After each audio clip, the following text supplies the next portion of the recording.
The Byzantine Empire. Also known as the Eastern Roman Empire, since the original Roman Empire was divided into West and East, the Byzantine Empire was centered around Constantinople, modern-day Istanbul.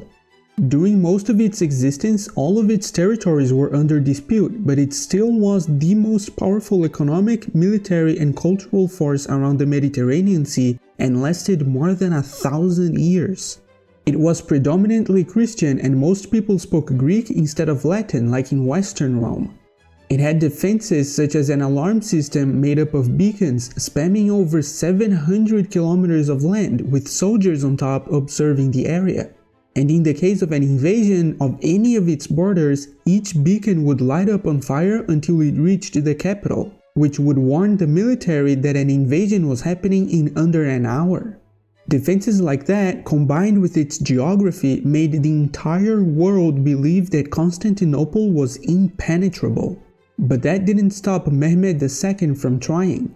The fall of Constantinople in 1453 marks the end of the empire, and it was one of the most important events in human history, since a lot of people fled Constantinople to other European countries, which eventually gave birth to the Renaissance. The Belgian Empire.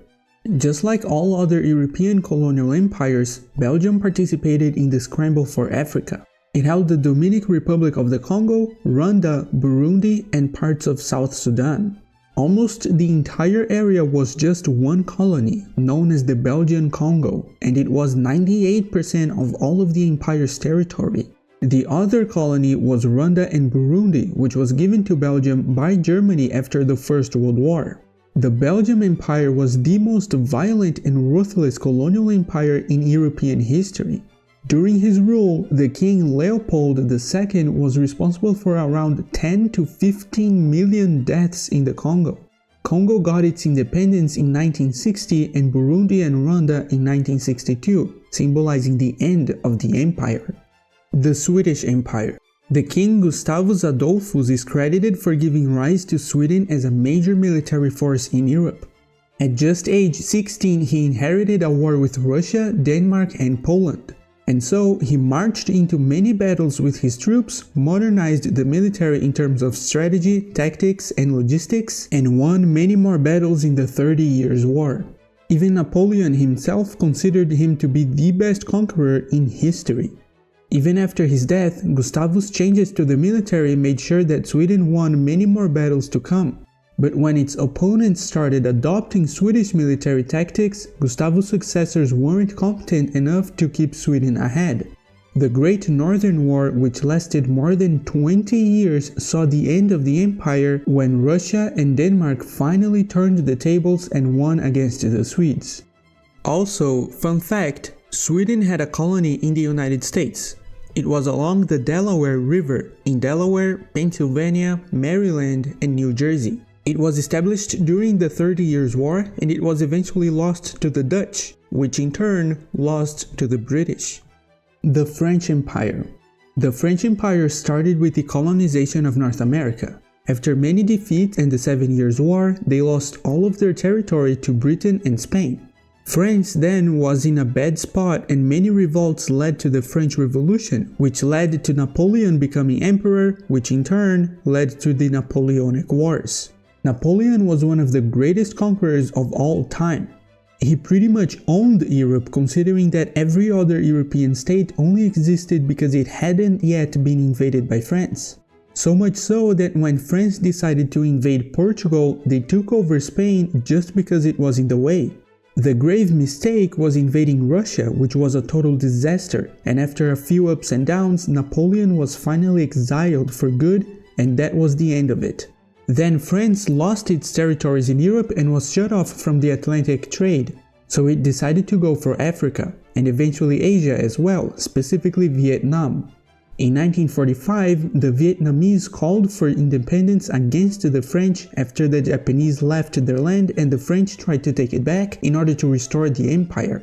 And that led to the Vietnam War and ultimately the end of the French Empire. The First Bulgarian Empire. The First Bulgarian Empire was the cultural and spiritual center of the Slavic people in Europe throughout most of the Middle Ages. It was powerful enough to be a formidable enemy to the Byzantine Empire and even won many wars against them. However, they weren't always enemies. During the Second Arab Siege of Constantinople, the Bulgarian army broke the siege and destroyed the Arab army, preventing an Arab invasion of southeastern Europe. After adopting Christianity and inventing the early Cyrillic alphabet, they went back to being enemies with the Byzantines, and proceeded to win many major battles, which led to the empire's peak territorial form under Simeon I.